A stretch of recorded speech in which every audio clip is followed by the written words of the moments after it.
Get out of my chair, bro. Come here. What are you doing? Come here. What are you even doing? Just stay here. Welcome back to Peaches Teaches, the show where I teach everyone tuning in each episode how to do just about anything. Today is the Peaches Teaches Cultural Cuisine Halloween Spectacular.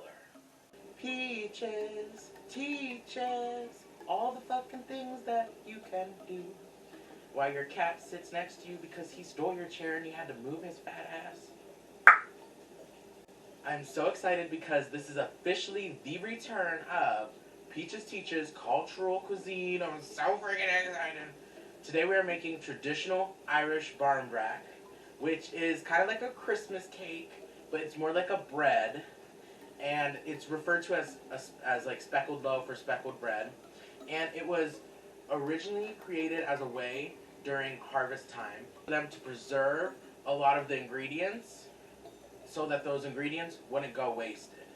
It meant fall was here and Christmas was coming, so people were really excited about that. So that's what we're starting with today. And like the last one, it's going to be 5 parts. And today we just happen to be starting with the Irish again. I'm not doing it in alphabetical order. First, you have to combine, well, let me read off what you're going to need for this Peaches Teaches. 1 3/4 cups of raisins, 1 3/4 cup of sultanas, a zest of 1 lemon and the zest of 1 orange, 1 1/3 cups of brown sugar, 2 cups of black breakfast tea, hot, and don't worry, Lipton tea is a black tea, 3 cups of all-purpose flour, 2 teaspoons of baking powder, 1 teaspoon of a mixed spice, or 1 teaspoon of cinnamon, pumpkin pie mix, and we'll see if we want to do nutmeg, and 2 eggs beaten. Now usually with the barmbrack, you add a treat, and traditionally you would put a dried pea if you wanted to fuck with somebody's marital affairs or status, and that person would not marry. You would give them a coin, and that person would have good fortune for the next year. You would put a ring in there, and that person would marry, or you would put a piece of cloth in the barmbrack, and that would mean that that person would have poor fortune for the next year. So all of those are fucking insane. I'm putting 1 individual peach. It almost slid off the plate. I'm putting 1 individual peach in one of the barmbracks, and whoever gets that barmbrack will have a very good 2021 and will have good fortune in 2021. And just because yours doesn't have a treat, it doesn't mean that you get misfortune. You just don't get a trick or a treat, because that's really what it is. You get to choose between a treat or a trick, and I don't want to trick nobody, so we're doing a treat. So go ahead and preheat your oven to 325 degrees Fahrenheit. So here I have 3 rectangle and 2 circular little tinfoil pans panned.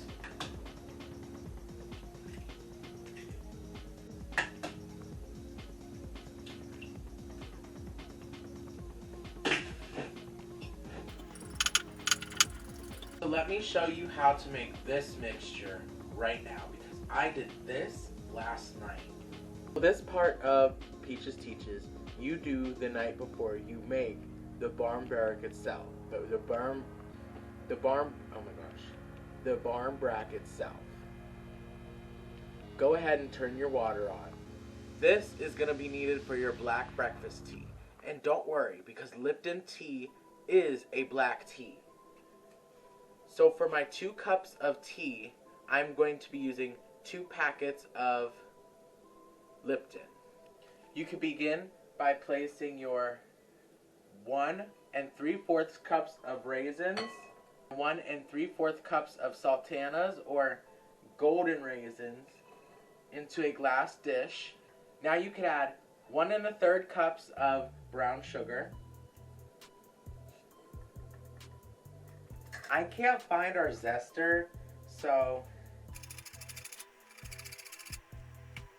I'm having to use this bigger side because that's the only thing that's working.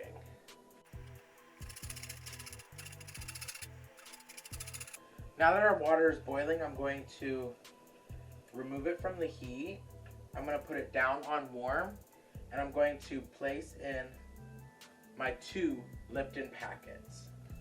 Don't forget, if you're using this kind of grater, which I'm about to switch, to get all that lemon out of there. This flat one will be a lot easier to work with. I want to turn the heat off of the tea completely, and you just want to repeat what you did to the lemon to your orange. Our lemon and orange is zested. You want to get a spoon, and you want to stir your mixture of sultanas, or bitch, I don't know what they are. Sultana, sultana. Get the sultanas. Get your raisins, orange zest, lemon zest, and your brown sugar, and stir that up.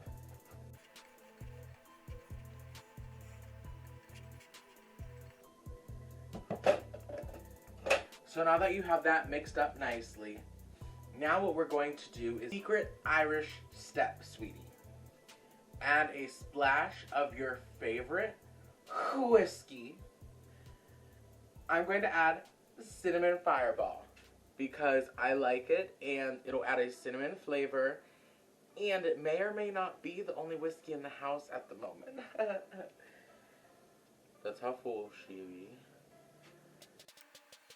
There, and that's how much we added. Now you add, and I'm going to give the tea bags one last squish and stir. They say don't squeeze your tea bag because that squeezes all the bad stuff into the tea. Why are you drinking it if it's bad then? That is such a dumb myth.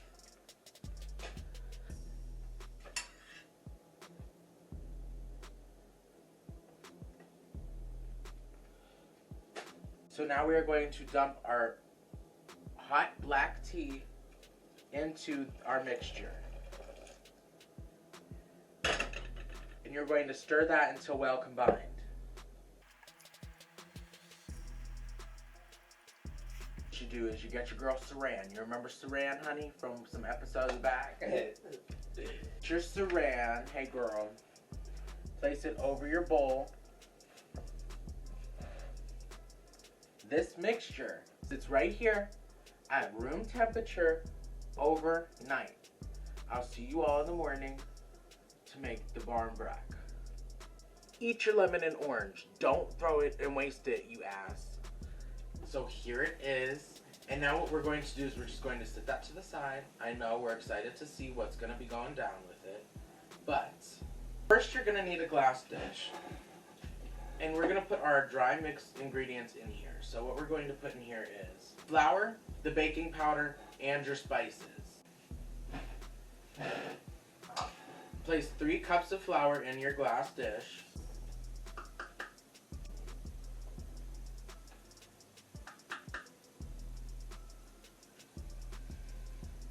Two teaspoons of baking powder. 1, 2.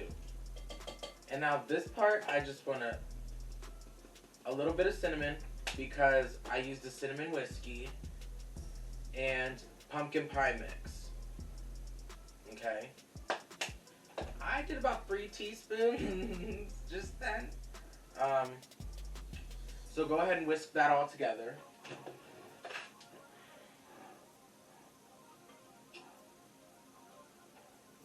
The spices smell so good, getting stirred and fluffed around. Let's do a little bit of cloves too. Okay. Like an 1/8 of a teaspoon, because cloves are some wild shit. Stir in, I guess you don't need vanilla. Oops. It is now time to stir in your, I don't even know, your wet mixture and your eggs, and you're going to alternate between the two. Oh, this smells delicious. Oh, okay, I'm excited. Let me go wash my hands. And what was I supposed to do with it? Oh yeah, get a spatula, duh, you gotta start with something. Okay, here we go. Let's get some of this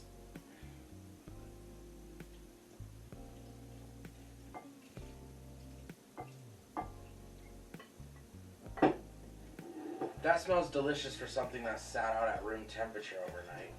Now let's add in some egg, not all of it, and begin stirring that. Let me clean up my little area a little bit more. Kind of messy right now. Okay. Is that flour? Okay. Some more of this in there.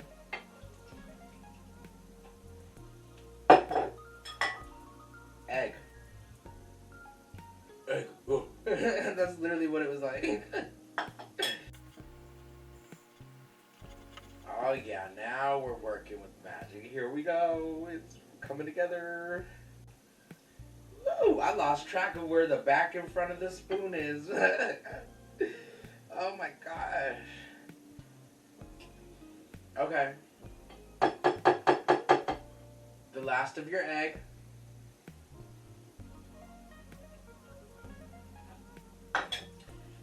And some more of your mixture.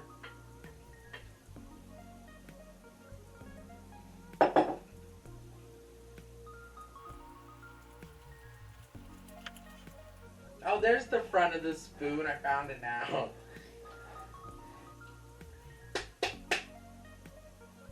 There's the last of it. Yes. Oh. Yes. Okay. Now give that a good stir. Oh. It's the colors of Halloween, literally. Woo. Let me lift her up and check. Oh my gosh, there's no dry spots. We did really good. Okay. I literally think it's now time to put this in your little pans. And here's our little pans. Pre-panned and everything. Don't forget to put your trick or your treat in your barn brack. Now, you can, I just did what I said, this is a sliced peach. Whoever gets this sliced peach in their barn brack will have good fortune and a positive 2021. That's it. Boom, done, okay? The Irish witch in me said it shall be, so it shall be. Also, I switched my shirt because I was a little self-conscious about my chest being out. So I just switched my shirt to the bag. Let's begin by scooping one of these, okay?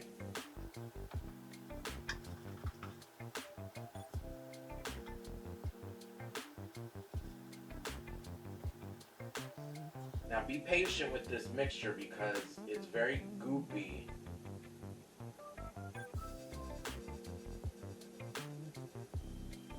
We got one filled. Let's grab another one.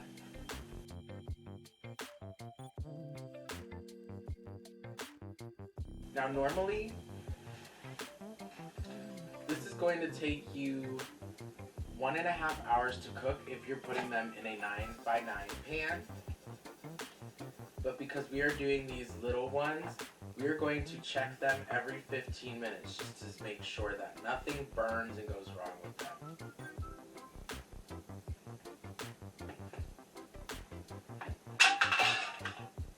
Okay, so we have them all in all of the pans. Now you get to put your charm in. I'm happy because even though I have 2 different kinds of pans, I have 2 of the round and 3 of the rectangle. So there's still a chance that I can forget which one has the treat. And then after I put the treat in one of them, I'm going to equally spread what's left of the dough over top of them.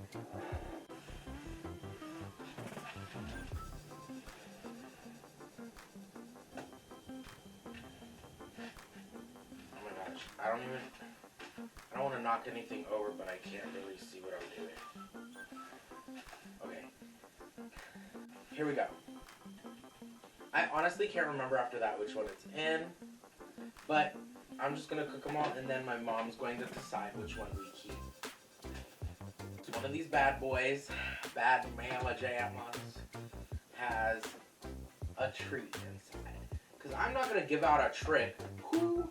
I could only imagine back in like, I don't know, 1542. Let's pick that year. What would be like an Irish name? But some Irish woman was like, nah, I don't know, like Oh, oh my gosh. Okay, we got Liam, Connor, and Ocean. Okay, Liam, Connor, and Ocean are in like a little love triangle. Ocean runs off with Liam because Liam and like that Ocean had like a cool, interesting name too. Well, Connor, he's mad and he makes a barn brag for either Liam or Ocean. At this point, he's mad. He don't really care. So he puts a dried pea, not dried piss, a dried pea, the vegetable, in the barn brag and gives it to, let's go with Ocean because he got the craziest name. And it's spelled Oisin, for those of you curious. And Ocean's like, ooh, a tree. And then he cuts into the tree and starts eating it. And then he's like, oh, there's a pea in here. Like, haha, bitch, you're tricked. Now you're not going to get married. So now Liam and Ocean are cursed, sweetie. And they can't get married. And that's how it happened in 1542 Ireland. Exactly like that. You know, and Ocean's like, I'm just trying to be like fun and have a fun name with Liam, and like Connor's over here like ruining it. So here are our barn brag. Oh my gosh, I'm so excited. Here's our barn brag. I can't tell which one has the treat in it. And remember, my treat is good fortune and a positive 2021. Now, because usually you do a 9x9 barn brack. For this barn brack, we're just going to put the barn brack in the oven on the oven rack, the barn brack on the oven rack, and we are going to set a 15 to 20 minute timer just to see how it does after 15 to 20 minutes, okay? So, for the Peaches Teaches Cultural Cuisine Halloween Spooktacular, I wanted to discuss and share the story of Halloween's origins with all of you at home. Here is the look that I just threw on real quick to tell you this spooky ooky story, honey. It's more of a history lesson, but it's pretty spooky too. I got scratched down my face and then my eye got ate and now maggots are infested it, honey. The troubles of being a zombie. Now, somewhere along the lines, things switched up, which is why we're making the barn brack today. Because people, when they saw the barn brack, they were excited for the Christmas time to be coming, and for the winter time, more specifically, to be coming. November 1st marked the New Year's for the Celts, and they celebrated Samhain, spelled Samhain, which was sort of like their New Year's celebration. And that was when it was thought that the connection between the living world and the afterworld was its strongest. So people could come and go as they please, good and bad. There was also talk that during this time, it was easier for people with psychic powers or people who may not have had psychic powers originally to experience these things. Now, I brought up winter because Samhain meant harvest was done, summer was over, winter was coming, and winter meant death back then. I don't know like what changed, because suddenly the Irish barn brack came along, and people were living for like the fall season and for the winter season. I think it stopped when people stopped living such a superstitious life. Now who knows, these rituals could have been real back then. But let me tell you exactly these rituals that was going on. Now, all the druids and priests, this was their time to shine, honey. Kind of like it's a drag queen's time to shine during Halloween, because all the costumes and shit. This was the druids and the priests' thoughts back then. Their thought was, if you sacrifice these crops and these animals, and sometimes there is talk of children, it will appease the gods. And it'll allow the positive ones in, and it'll stop the bad ones from coming through. According to the Book of Invasions, each Samhain, every family had to give 2/3 of their children, their corn, and their milk to appease the gods. Now let me tell you a little side thing. It was so disgusting from them burning all this stuff in these gigantic bonfires that it would create a disgusting smell, and there would be rotting flesh, and it would bring bugs, honey. Tons of fucking bugs. Bugs. And the bugs brought bats. Hello, the bats eat bugs, sweetie. So that's how bats got their association with Halloween. Because there would often be bats circling around these bonfires where they were burning all this stuff to appease the gods, to allow the positive in and the negative out. And often people would go around dressed up in costumes themselves as these demons, as the ghosts, as creatures, in order to trick them and to mock them. And they also thought this was a way to appeal the gods in a way. I don't know how, but they thought it. It would make sure that their livestock and what they harvested during the harvest season would make it through the tough, rough winter, as well as them. And what people would do is they would put out their hearth fire, and they would go and they would light this bonfire. And then what they would do, all stuff that I read somewhere, at bajillions, honey, bajillion millions of different websites. I've been to probably 9 or 10 websites reading. They would then each take this fire home with them and put it in their fire. And I'm not sure if it was like, don't let it go out. Because back then you really didn't want your fire to go out because it would be really easy to die. There was no AC, nothing running like that, no power grid. Nobody was going to come help you, honey. Making blankets was fucking tricky.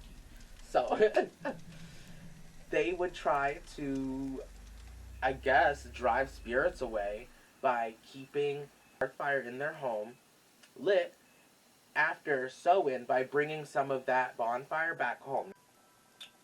I think it's just the symbolism that it represents for them to take that home for them, to keep out bad spirits. The most, they would play games too at Samhain over time, often including apples and nuts. That's where bobbing apples comes from, I've found it with my research. Samhain was actually more so considered a festival. So I don't really think how it's being described now by me. I don't think that back then they took it as such a negative, harsh thing. I'm sure that a lot of people had their worries about if the negative spirits and the negative demons and fairies or whatever they may be were to come in. But I don't, because that people would go around in the costumes, in disguises, dressed up as what they would maybe have seen as a demon or what they thought was a demon. And they would actually go door to door reciting verses in order to get like a baked good or some kind of treat, if you would. I looked everywhere and I don't know, maybe I was just an oblivious bitch because that happens sometimes. I could not for the life of me find anything people would recite during Samhain when they were out trick-or-treating. And so at the end of Samhain, after burning crops and animals, sadly, and possibly your child, girl, not here, not today, not now, people would then take a piece of the bonfire and carry it home with them, add it to their hearth fire, and all will be good for the winter months until somehow Nana passed away and you're like, wait a minute, wait, I sacrificed Lucy, my baby, and Nana's gone? Wait. And then you got the bats. The bats are like, I was just looking for food, and y'all gonna label me with your little cult Bernie thing now, sacrificial? There you go. I don't think so. So I hope you all enjoyed that little story time of Samhain, or what is now today known as Halloween. It has changed so much over time, and to think this is what we do now on modern Halloween is so much better, I would think. So be sure to go out And stay safe this Halloween and have a good time. If you don't want to go out, be sure to just stay in and be safe and try to have a good time somehow, you know? I'm not sure I'm going to be putting this in the video, but let's go back to the barn brack. Thank you all for watching this little story of how Halloween started. Spooky, spooky. The protractive screen that comes with it was making it, and it was making it double click. Ah, this is what makes me So, my little remote does a double click because there is the protective screen. I didn't even know it was on there. It was that clear. My mom chose a round barn brack. We cut it in half, no treat, but we still have a delicious barn brack. And what I want to do is I want to get some, and you just slice it like this.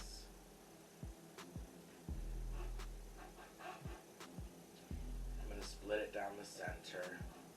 We're going to share this one. Get your butter. This is melted for the next Peaches Teaches.